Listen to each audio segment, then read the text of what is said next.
Aleluia. O Senhor esteja convosco. Ele está no meio de nós. Proclamação do Evangelho de Jesus Cristo segundo Mateus. Glória a vós, Senhor. Naquele tempo, Jesus deixou as multidões e foi para casa. Seus discípulos aproximaram-se dele e disseram: explica-nos a parábola do joio. Jesus respondeu: aquele que semeia a boa semente é o Filho do Homem. O campo é o mundo. A boa semente são os que pertencem ao reino, o joio são os que pertencem ao maligno. O inimigo que semeou o joio é o diabo. A colheita é o fim dos tempos. Os ceifadores são os anjos. Como o joio é recolhido e queimado ao fogo, assim também acontecerá no fim dos tempos. O Filho do Homem enviará seus anjos e eles retirarão do seu reino todos os que fazem os outros pecar e os que praticam o mal, e depois os lançarão na fornalha de fogo.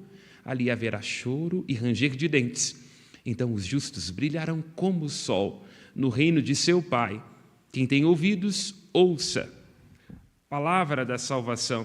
Glória a vós, Senhor. Pelas palavras do Santo Evangelho, sejam perdoados nossos pecados. Amém. Podemos nos sentar. O profeta Jeremias, que é quem nos oferece a primeira leitura de hoje, provoca o povo da aliança à dor da consciência, o que é por si só um paradoxo nos tempos do Antigo Testamento e também no nosso. A consciência tende a ser aquele lugar de onde nós fugimos. Nós temos uma pálida noção de quem nós somos. Somos o tempo todo perdidos num conceito ilusório de nós mesmos. Ora, numa grande conta daquilo que somos, do nosso potencial, da nossa ilusão. Ora, numa pequena conta, numa grande autodepreciação de nós mesmos, com a impressão de que a nossa história passada faz com que os nossos pais, aqueles que vieram antes de nós, tenham contas a nos prestar. A consciência é aquilo que vai atravessando os nossos pensamentos, a nossa sensibilidade, a nossa emoção, e o grande desafio da vida é conhecer-se a si mesmo. Conhecer-se a si mesmo, e aqui está toda a tradição psicológica, antes de tudo, não é? Agostinho, no seu livro As Confissões, trabalha muito essa dimensão, dele que nas coisas que cintilam e nas ilusões do mundo estava perdido de si mesmo e da graça divina, se buscava fora, enquanto aquilo que mais importa estava dentro. E também podemos pensar do ponto de vista da nossa própria existência humana, não é? Na cadência do existir, nós estamos iludidos, perdidos de nós mesmos. A dor da consciência, porque a consciência é aquele lugar intransferível, né? Um sacrário, lembra um dos documentos do Vaticano II, onde nós estamos a sós com Deus, é o que está sendo provocado por Jeremias nesta primeira leitura. E aqui nós nos recordamos de Jeremias, alguns séculos à frente, o padre Antônio Vieira, quando é desafiado, ele que era um grande orador, a compor uma reflexão a respeito do riso e da lágrima. Ele, padre Antônio Vieira, mais ou menos enganado por esse orador da corte, fica com a missão de defender a lágrima e o outro o riso, que seria muito mais fácil, né? Quem de nós não gosta de sorrir? Estes tempos que são os nossos, estamos o tempo todo querendo nos entreter nas redes sociais, o tempo todo satisfazer a nossa curiosidade com desejos de novidade. Então, o padre Antônio Vieira diz, se o riso é um distintivo da razão, o pranto é o seu uso. Quando nós estamos sorrindo e alegres, nós estamos usando a nossa razão. Os animais, na sua beleza, são desprovidos dessa capacidade de rir como nós. Mas se o riso é um distintivo da razão, é só quando nós estamos pranteando com uma consciência de que a vida é instante vivido e instante morrido, de que nós nos angustiamos, de que não será exatamente como nós idealizamos, é nesse momento que a gente está usando a máxima potência da nossa razão. Porque, inclusive, a necessidade, a angústia, a dor, tendem a ser os pais, as mães da criatividade, não é? Não raro é nos momentos em que nós estamos apertados, que a gente tem que fazer um parto de si, é que a gente consegue ter boas ideias, porque, lembra William Blake, o prazer até engravida, não é? Mas é só a dor que faz parir. Aqui, Jeremias está convidando Israel ao parto da dor, da consciência dos próprios pecados, ao uso da razão no pranto das próprias culpas. Como disse, hoje é uma coisa rara. Já era nos tempos de Agostinho, tanto mais hoje, onde nós estamos, não raro, querendo anestesiar a nossa consciência com aquilo que compramos, com aquilo que consumimos, com a nossa obsessão pelo sucesso e com o prazer. Foi ferida, versículo 17, da primeira leitura que ora escutamos. A virgem, a jovem filha do meu povo, ela padece de uma ferida incurável. Essa é uma das imagens constantes na Sagrada Escritura. Israel é comparada a uma jovem donzela, não é? Que deixa-se iludir. Essa é uma expressão, inclusive, muito presente na profecia de Jeremias, não é? Este patá, esta sedução. Não é? Porque, evidentemente, não as senhoras aqui casadas, nem aquelas que nos escutam de casa, é próprio dos tempos da juventude, não é? Como lembra a peça Hamlet, Ofélia, não é? Não conseguir compreender que, às vezes, os homens eles nos iludem com aquilo que nos prometem, não é? Que quando o coração ferve, a paixão ferve na alma, o coração costuma emprestar juramentos à língua. Então, é próprio da feminilidade, não é? Porque as mulheres são seduzidas sempre pelo ouvido, não é? Aqui me permita, sem querer corar ninguém de vergonha, mas o principal órgão sexual feminino é o ouvido, diferente do caso dos homens que está em países mais baixos, não é? O ouvido há uma grande tendência à sedução. Então essa é uma imagem muito constante nas Sagradas Escrituras, não é? De que Israel é como uma jovem donzela que ainda não compreendeu o que diz o filósofo do molejo. Não é amor, é cilada. Então se deixa iludir pelos ídolos, pelas promessas sem sentido, não é? Que são ocas, pela paixão que ferve na alma, mas não é capaz de sustentar aquilo que jurou. O Deus de Israel, em sentido diverso, tem uma palavra doce, como mel, mas é uma palavra que permanece. A palavra de Deus é aquela que garante uma aliança, que sustenta não só nos momentos bons, não só nos momentos de busca pelo prazer e pela realização, mas em todos os momentos.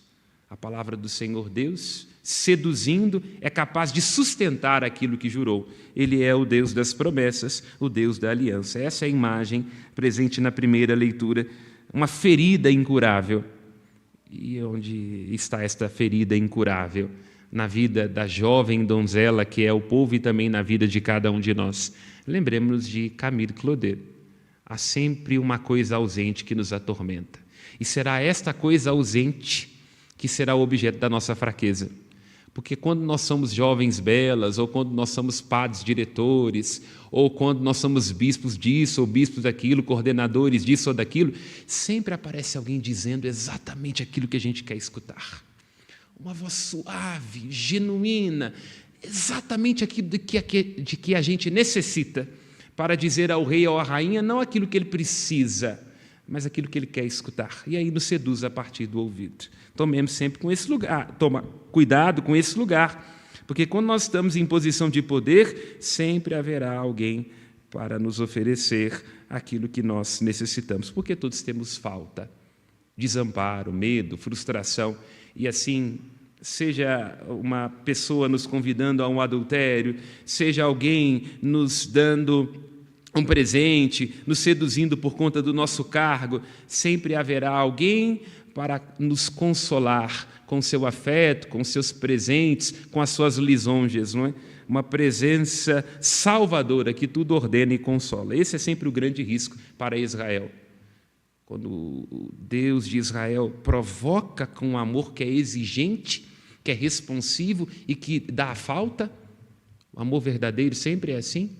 Exige, pede uma resposta e às vezes dá a falta, porque o amor falso não.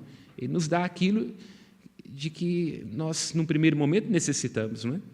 Porque quer nos enganar, O amor verdadeiro não, ele dá a exigência, pede a resposta e dá a falta.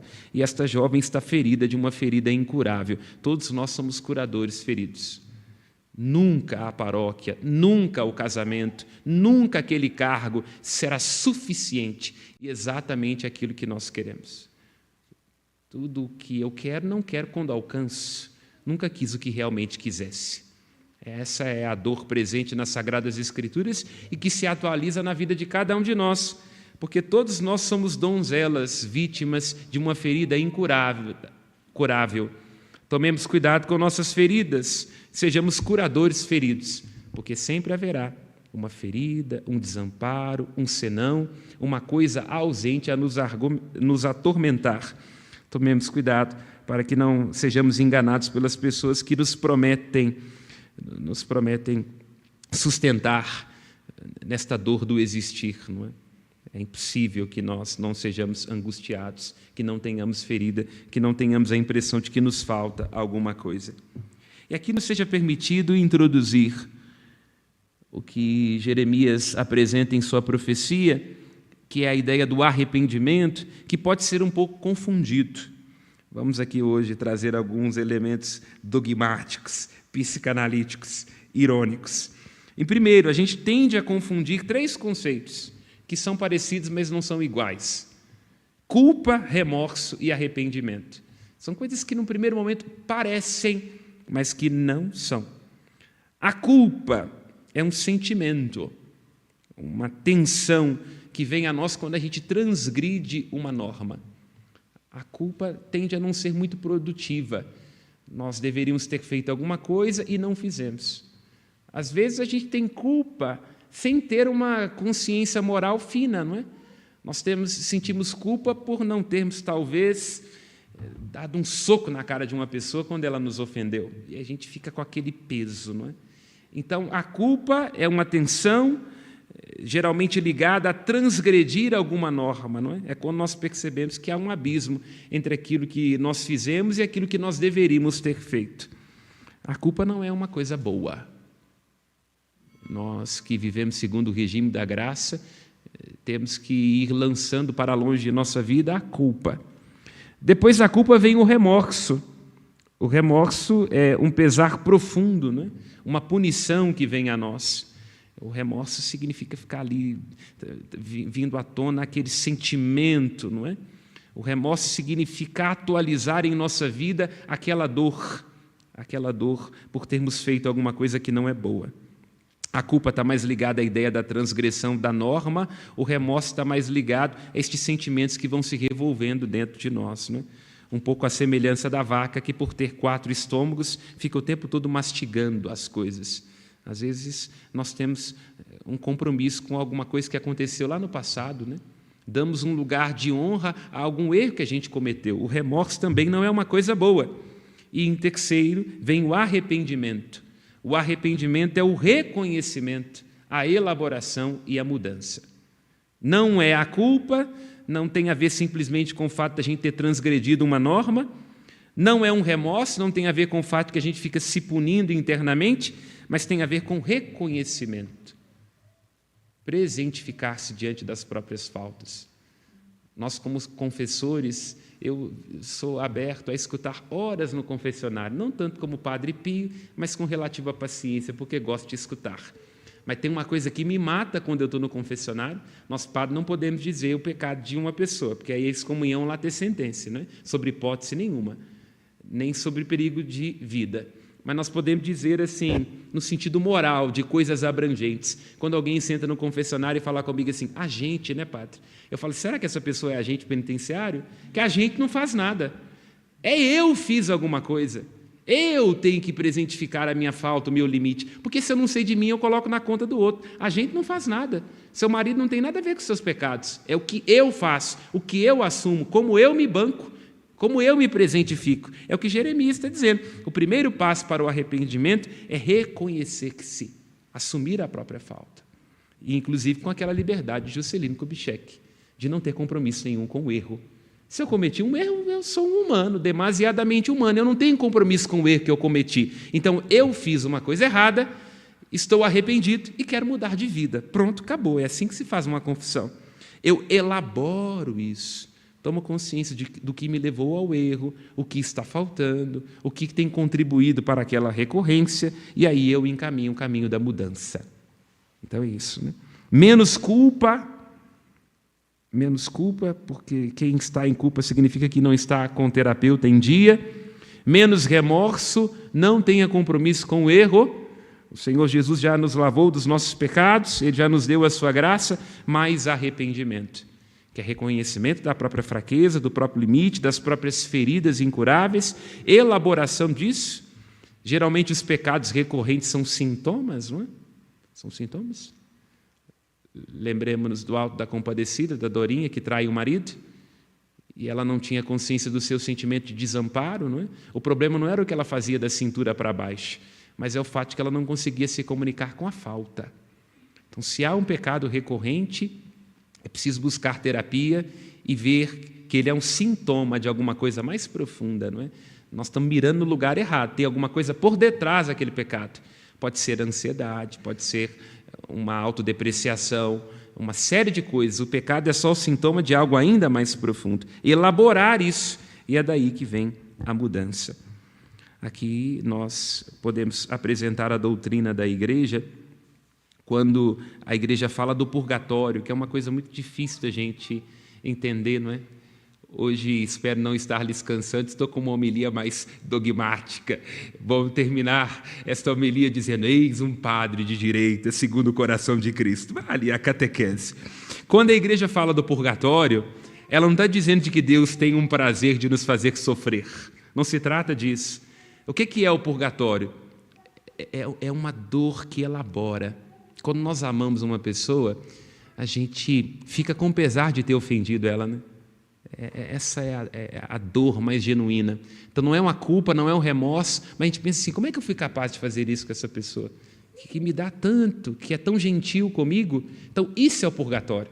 Tanto que Santo Agostinho vai dizer que a maior das dores no purgatório é maior do que qualquer alegria, porque ali está a dor de ter ofendido alguém que nos amou. Um momento que a gente cai em si e toma consciência de que, apesar de nós sermos quem somos, alguém nos ama, junto com a dor da nossa fraqueza vem uma grande alegria, porque a gente sabe que pode voltar para casa porque fomos amados. Então é isso, purgatório é isso, essa consciência desta purificação, do reconhecimento das próprias faltas e de que há um amor que nos ama apesar de nós. Isso é o purgatório. E aí me lembro também aqui, para citar de novo o padre Antônio Vieira, num dos seus sermões, quando ele diz, né, um dos sermões da Ascensão: a imagem dos meus pecados comove-me mais do que a imagem de Cristo. Porque na imagem do Cristo, eu vejo o preço com o qual fui comprado. Aí eu me ensoberbeço e me sinto grande.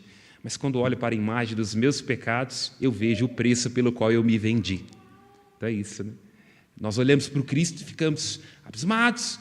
E olha, eu fui comprado por este sangue de Cristo. Então eu não tenho culpa, eu não tenho remorso. Mas quando eu olho para a imagem dos meus pecados, aí o arrependimento, né? É por isso que eu me vendo? Por essa coisa tão pequena, por esse instante? Então, o Antônio Vieira nos ajuda a aprofundar o que Jeremias está dizendo. Portanto, reconheçamos, irmãos e irmãs, versículo 20 da primeira leitura, reconheçamos nossa maldade, nossa iniquidade, reconheçamos não como culpa, como remorso, mas como arrependimento. E tomemos cuidado.